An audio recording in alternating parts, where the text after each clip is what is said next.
Good evening and welcome to this edition of Heart to Heart, sponsored by Healthy Heart Nation.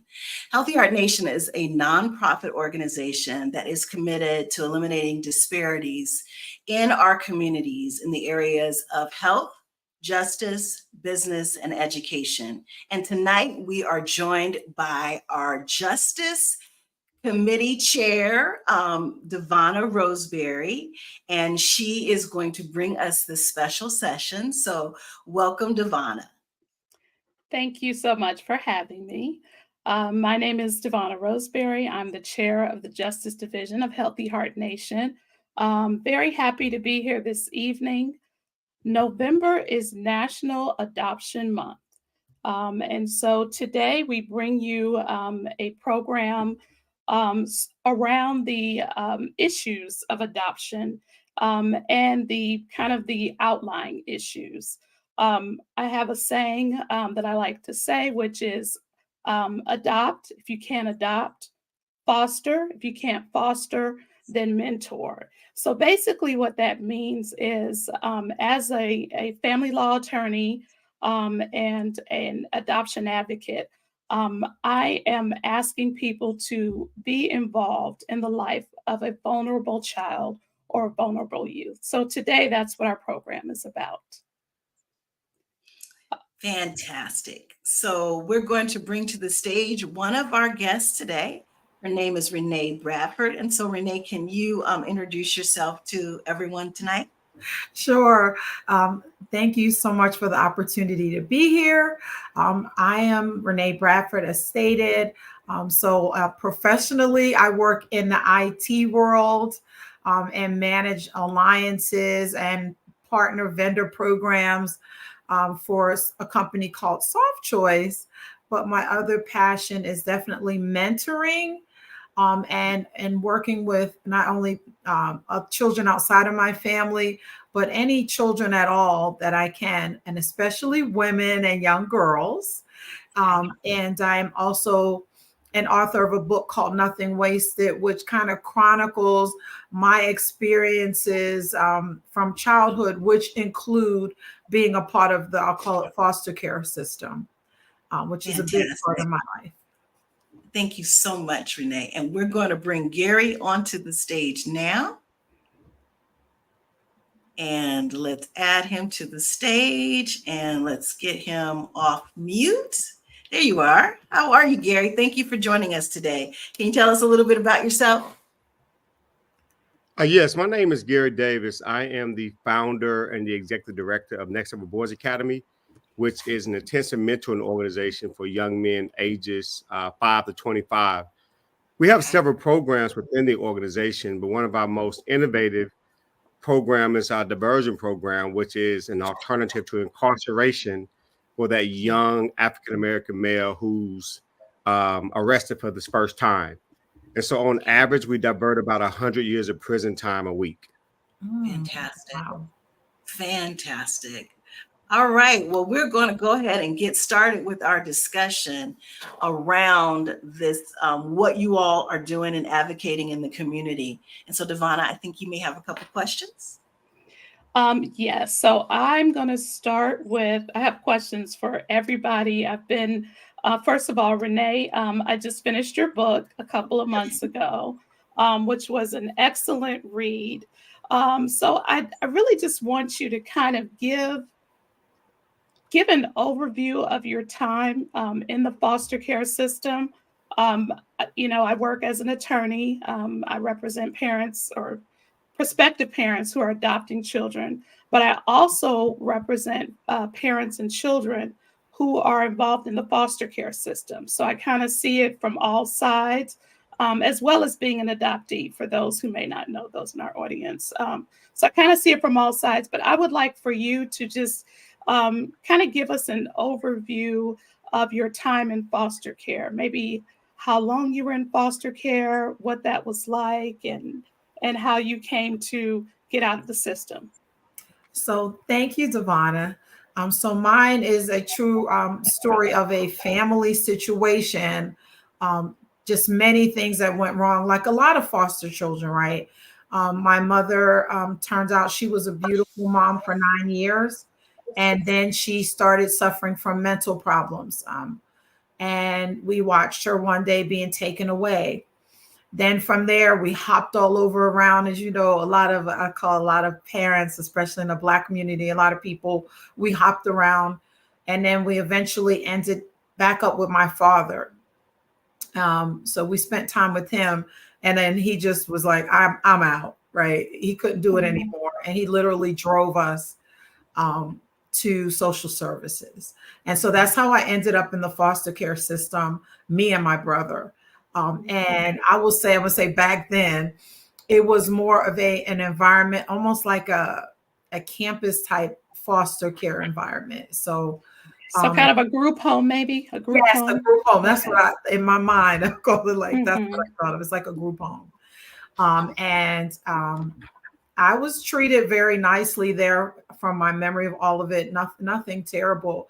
And I had the privilege at the time when my grandmother found out we were there.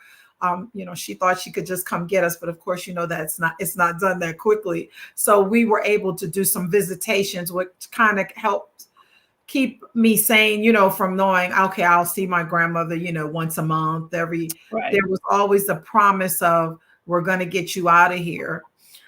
But during that time, I just really kind of dove into education while I was there. That was kind of the thing that kept me sane and kept me whole. And I was always thinking of, what do I have to do not to be here, to not be in this situation. And I always kept hearing about education. So education for me was kind of what I did all the time to kind of keep myself occupied in that group home.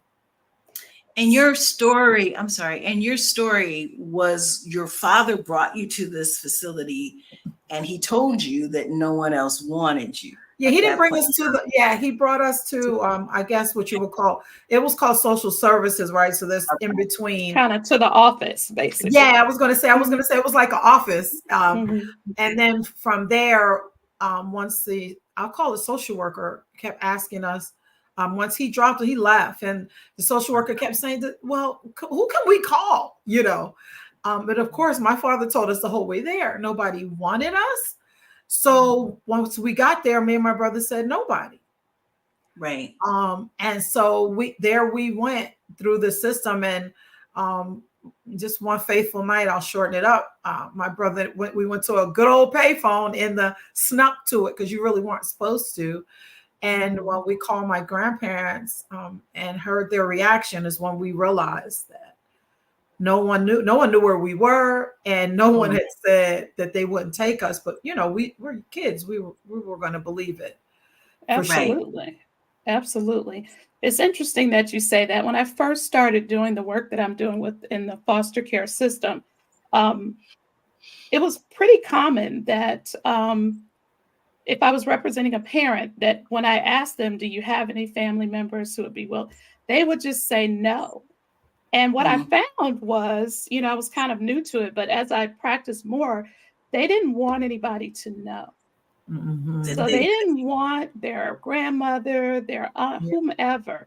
They didn't want them to know the situation they were in. And so, it just gets to the point where you're thinking, but you rather your child be with strange, Yeah. So that's just a whole thing. But the other thing that you brought up that's interesting is this is something that we have another sister, Sue, who couldn't be with us today. But Sue and I were talking about the fact that in our community, in the Black community, you know, there are adoptions all the time. They're just not formalized, Yeah. right? Just Right. not formalized. Like we had a couple of cousins that came and lived with us, you know, for long stretches, you know, a couple Yeah. years here and there. My husband had a cousin who his parents ended up raising. So, you know, it happens a lot in the Black community. It's just not, a lot of times it's not formalized. Right. Absolutely. And that would have been us. That would have been us had my dad, you know, said Right. something, but it ended up being a more formal, I call it a guardianship, because my grandmother was like, no, I don't think I should adopt you in case you're, and this is her son though. She's like, just in case you guys may always have that open door to change your mind, and your dad could change his mind. And she always wanted that door open for us to kind of form our own opinion. She was really, I don't know how she did it, but she was good about that. Okay. And do you remember, I don't know, how old were you? How old were you when you went from the system to your I grandparents? was trying to do the math because probably, you know, they say you do that, but I remember like things in terms of where I was. I was in the like 5th, 6th grade when all that occurred. Yeah. Do you remember any type of different feeling, like knowing that you were there and you were going to be there? What was that like? What was that like? You felt like you were just disconnected, no family. Even though like I know my grandmother, once she got involved and I knew she really was like trying to get us to live with her, I still felt so disjointed, disconnected, like, what could my life be like? You know, and then you're in a place where you're listening your kids and someone's stories, like you know, they haven't seen their parents. There's so many stories and you're sitting there going, you know, am I going to be a story? Right. And so you feel hopeless and helpless and all those kind of things. And, you know, and I say this, diving into school was just kind of my saving grace. I would just keep telling myself, everyone said education is it. So I'm banking on this education part, and school was the everything. Yeah, and that's amazing because most kids, and I actually am looking for the statistic, but most kids in foster care, you know, they don't graduate from high school. Yeah. And so that it's amazing that you were able to do that. And so I do have questions for Mr. Davis. Gary, I was introduced to Gary by our sister Sue. I don't know how many years ago it's been now. It's been several years now. Yes, about six or 7 years ago. Yeah, we measure everything like pre-COVID or after COVID, but it was definitely pre-COVID. BC versus BC. Got it. Right. Yeah. But I will say that I did attend one of Gary's groups with Sue, and it was probably the most touching experience. And I mean that like genuinely. It was so very touching, but I'm going to let Gary kind of explain what he does with the young men. Yeah. So before I get into what we do, I just want to talk about this adoption piece because I'm learning a lot, right? So I used to work for the Department of Family and Children Services. And a lot of, you know, I was in the CPS side, then you have the foster side. So I was on the investigations. Yeah, I was the one that was taking the kids out the house, and then you sure were. But you know, when listening to you all tonight, and I'm thinking like, even as mentoring, what we do every day, that could be a form of an alternative to foster care or an alternative to being for a young man to be moved out of their homes, because what we're doing as a mentor, we're going in to assist this mom with ways of how to parent their son. Whereas, and because, and the difference is, you know, when you all was adopted or went to the foster care system, even just think back then, there was challenges with families, but you think about it now, there are no more family units anymore. You know, they even changed the name of neighborhoods to subdivisions, right? So neighborhoods, Right. so there's no more neighbors, right? It's subdivisions where people are True. divided and living their own lives. Yeah. So and Disconnected. yeah, so I mean, just in a nutshell, we do mentoring. So we do mentoring at a very high level, but we work with a population of young men that's been devalued, pushed to the side, thrown to the side, dropped out of school, gang related. Families just have nothing else, no other solutions for them. So not just with the judicial system, we go in and say, hey, look, this young man is 18 years old. He committed a crime for the first time. We don't have to send him to prison for 20 years, right? Right. So we go in and we work with the entire family. And so, but just listening to this, and now that I'm finally learning what call them on, it's like, you know, if we had more mentoring organizations out there, No, you're right. that could provide some support to these families, then just imagine the effect that we could have in there. Because right now, I mean, we're just working on a low end in Atlanta. We're probably mentoring 300-400 young men a year. And so we're working with we're working with the entire family. So we have a mom support group, a dad support group. We have a support group for the big homie who recruited him in the gang. So, but just listening to this, and I thank you all again, because I always like coming somewhere where I can learn something, right? I mean, I talk for a living. I talk all day, so I want to listen sometimes. So, but I'm learning that, man, if we had more mentoring organizations, just imagine how these moms could benefit from a mentor, right? And that's a problem in the juvenile system, period. So even on the foster care side or the delinquency side, when I'm advocating for a youth that I'm representing, you know, or when this child has a behavioral health evaluation or psychological evaluation, most times a recommendation comes back for a mentor. Well, again, there are not a lot of mentors, not in my counties that I represent, which are further out. And so, you know, you're absolutely right, Gary. If they could just listen to this call, Devonna, you know, it's kind of like, now my wheels are turning, because there may be another aspect that we could, there's another playground out there. We could just start working with families, not just in the judicial system, but in the foster care system. Right. So well, you know, before they give up, basically give them this alternative to be able to have that support system that isn't existing currently, but to use what you do as that support system that might allow them to continue to parent in the best way they know how in that moment, and to get better at it and to support the child. Yeah, and the parenting manual that our parents and grandparents and all these people, the parenting manual that they wrote back in the 50s and the 60s, that expired in 2000. So now with this new generation of kids, there's no manual, there's no, and it is so difficult to parent this generation. So what happens with a mentor does, it goes in, one thing it does is just supports a parent to let them know they're not out here by themselves, right? Trying to figure this out. So, wow, Devonna, so I think I got another lane.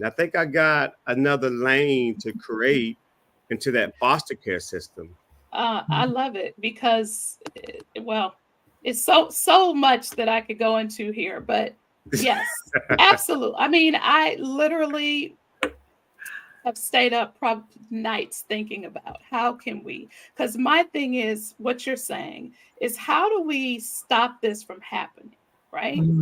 How do we stop the kids from coming into foster care? And a lot of kids are coming into foster due to the behavior of the child.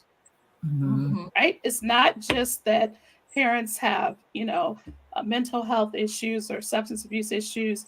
A lot of times it's the child's behavior. I can't do anything with this child. So I'm gonna give him to y'all, and then when I say we, I just mean the foster care system, or the Department of Family and Children Services, when they try to take the approach of the whole family. Okay, well, he has these issues, but let's try to get the whole family involved. A lot of times the problem that we're seeing is that the parents say, well, I don't have a problem.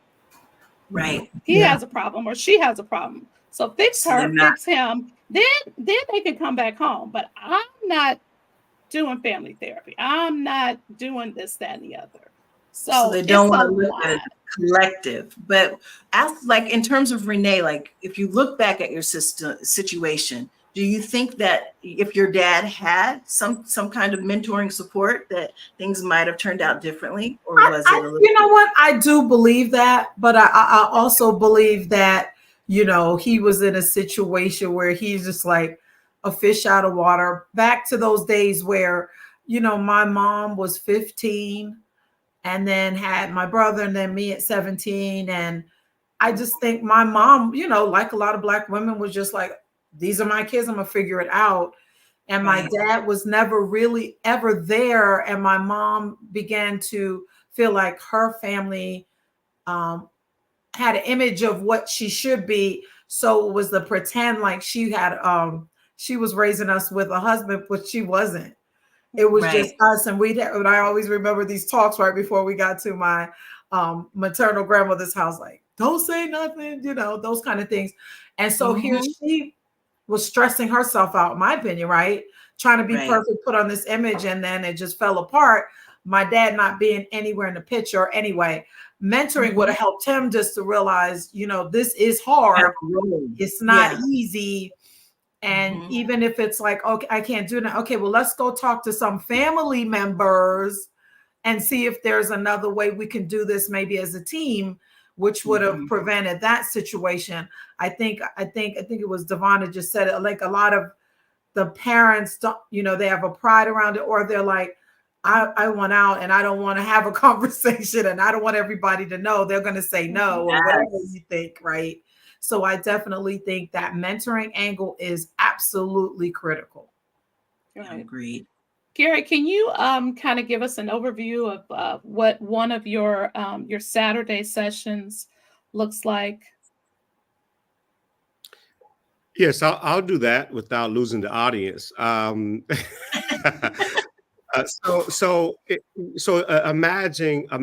being in a room where you have about 30 young men. 28 of them have never, no father figures. About 15 of them are in a gang. 10 of them are in different gangs.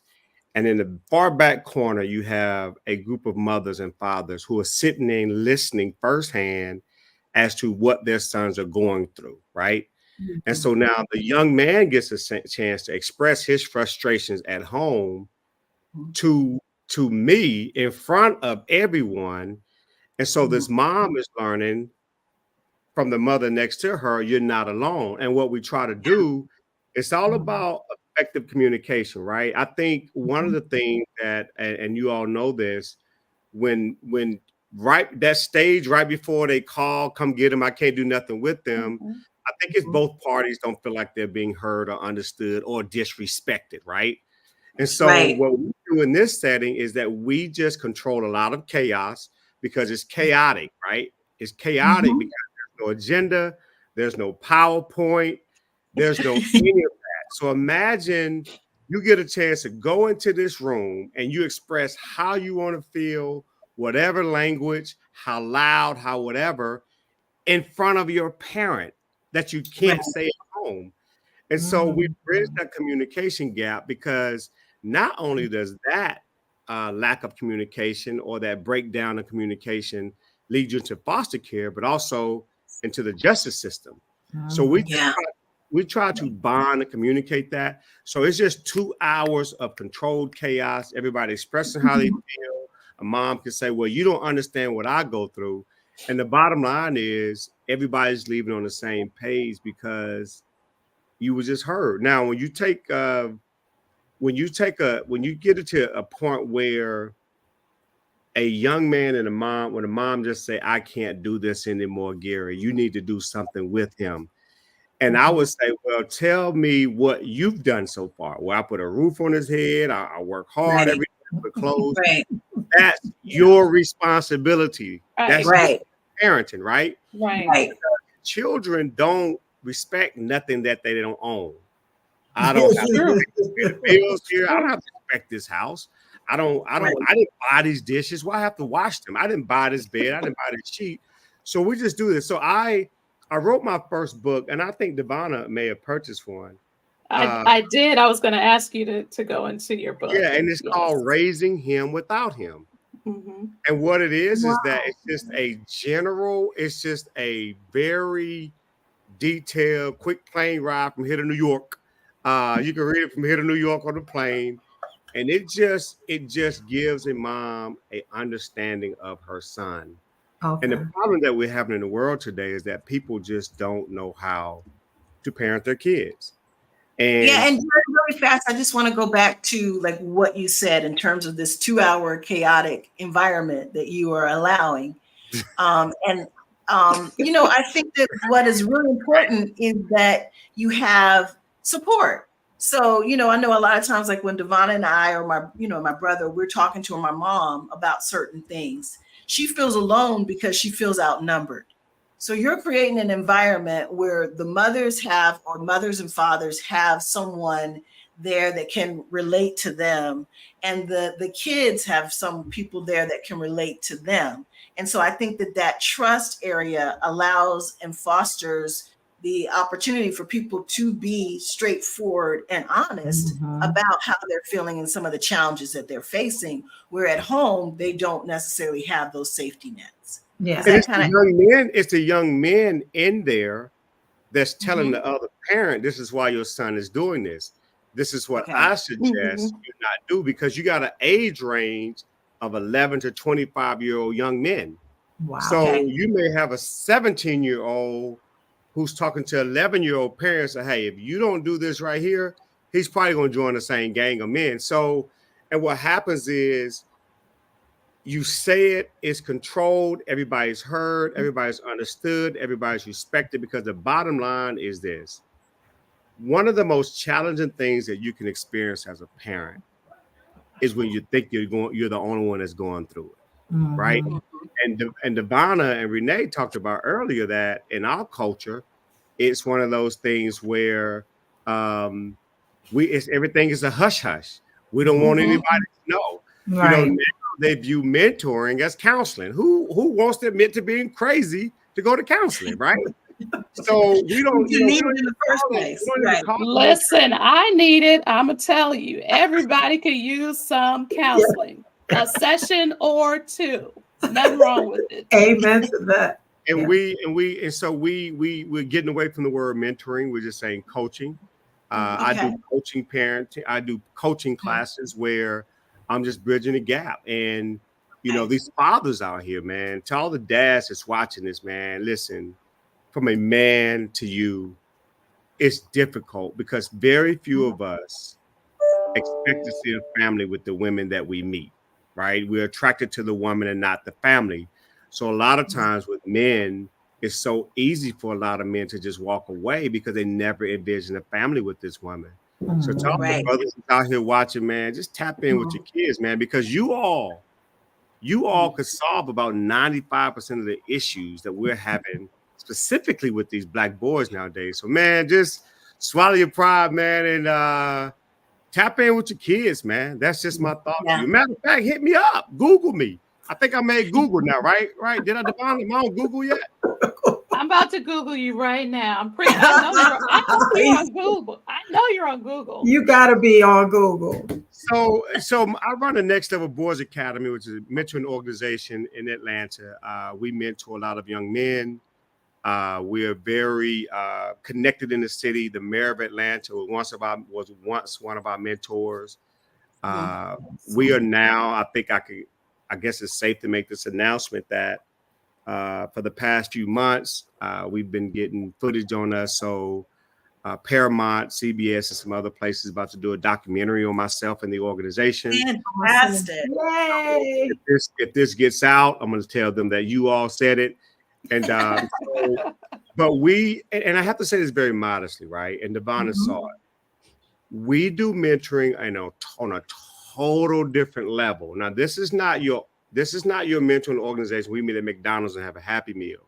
Right. We're talking about a very high, fast-paced, high volume, intense, in your face, because all the things you see in Atlanta with young men stealing cars, breaking their homes, robbing folks, those are the young men in my class.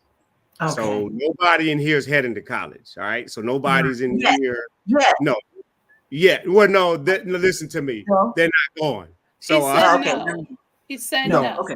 I'm sorry. My Am I bad. right about it, Devonna? Am I right about it? I mean, we can always hold out hope. Yeah. I'm gonna hold out hope. I'm gonna hold out. Okay, if they don't, I think the good news is there's a look. I think the trades have been left behind for some reason. I don't know why.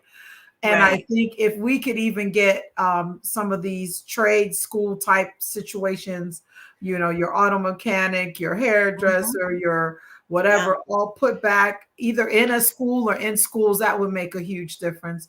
Everyone's not college material. Another thing I'm seeing is all the schools now, it's like once you get to 11th and 12th grade, the only conversation is what college you're going to. And if that's not your conversation, you can also feel left out and start feeling like, well, I don't have another alternative. You don't have any hope, right? Well, there used to be, oh, you don't have to go to college. Well, try this. Go to this class. Try that. And that's an interesting point, Renee. And I wanted to just go on and say that most of our young men go to trade school. But here's the unique thing, and I want to make this now. I try to give a shout out to the people who support it. This organization has been around since 2009. Okay. We've never received a grant. We don't apply for grants, state, federal dollars, because we do things different, and we don't want our narrative controlled. But I've had the opportunity to build relationships with some of our donors. Our biggest donors are Morgan Stanley E-Trade, FedEx, UPS. Shouts out to my guy Killer Mike, who has put us in the rooms where we don't have money issues at the organizations. Absolutely. So, and what we do is, before you are able to complete within 1 year, 95% of the young men in our organization has either started a business, got their CDL, or finished trades. 95%. That's fantastic.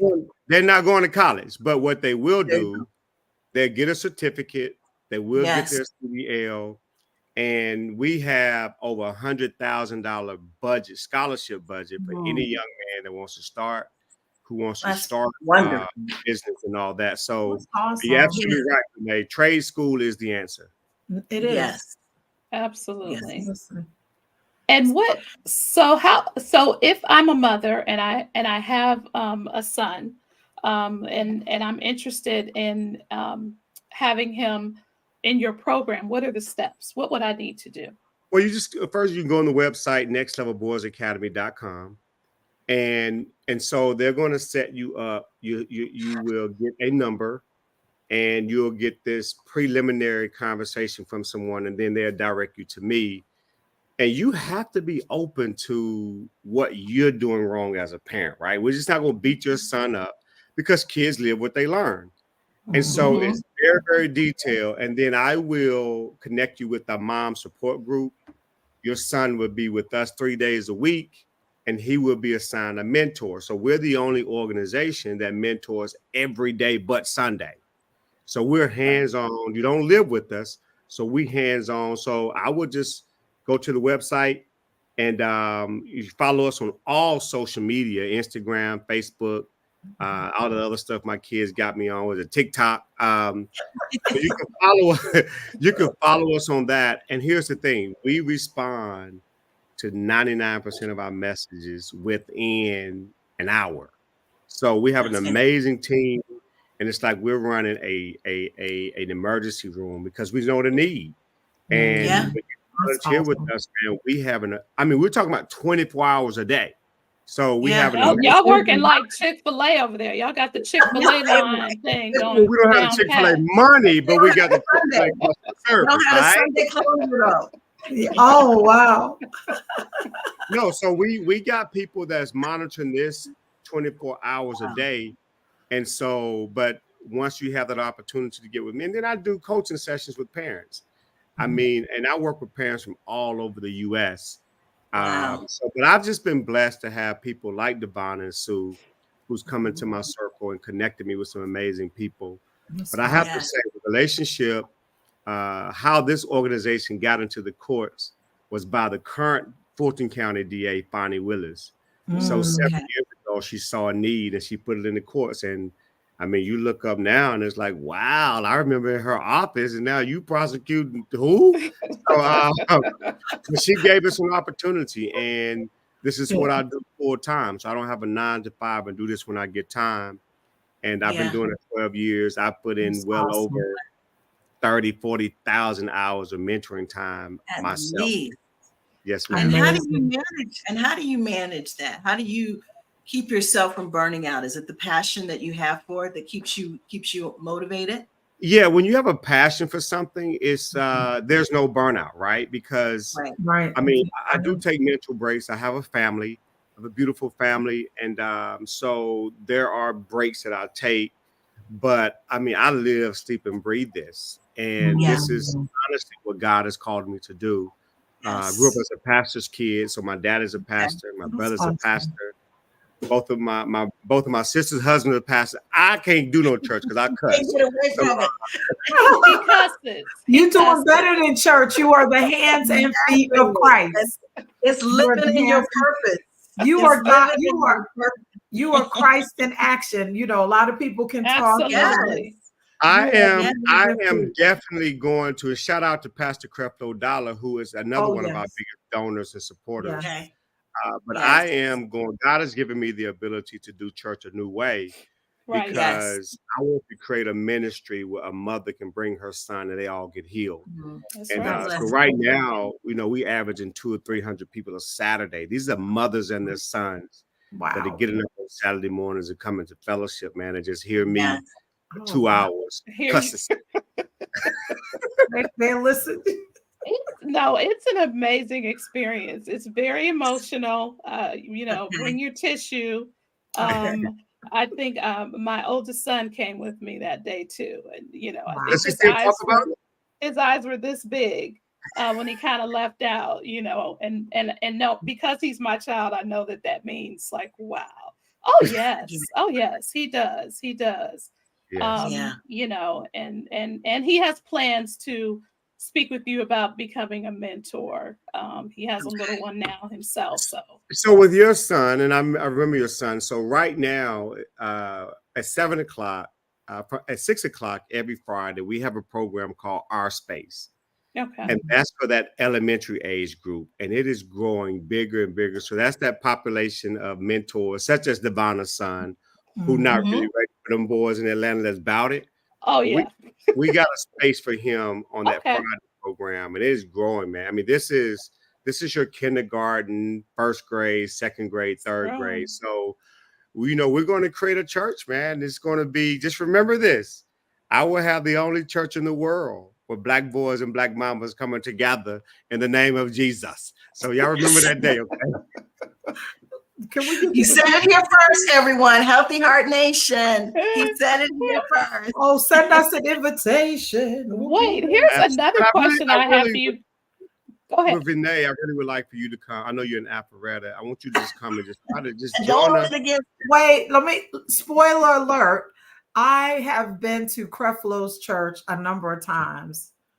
I used to go there for So a period of time. you'll leave Alpharetta. That's what you're saying? Oh yeah, I've Okay. been to Oh, This there ain't you go. Creflo Church now. Creflo just came to support. This is different than World No, I'm Change. saying I will go that way because I used to go to his Bible studies, which So is if you in- leave Alpharetta right now, you'll probably get to me tomorrow morning about 9. Oh man, I can't. Oh my stand it. goodness.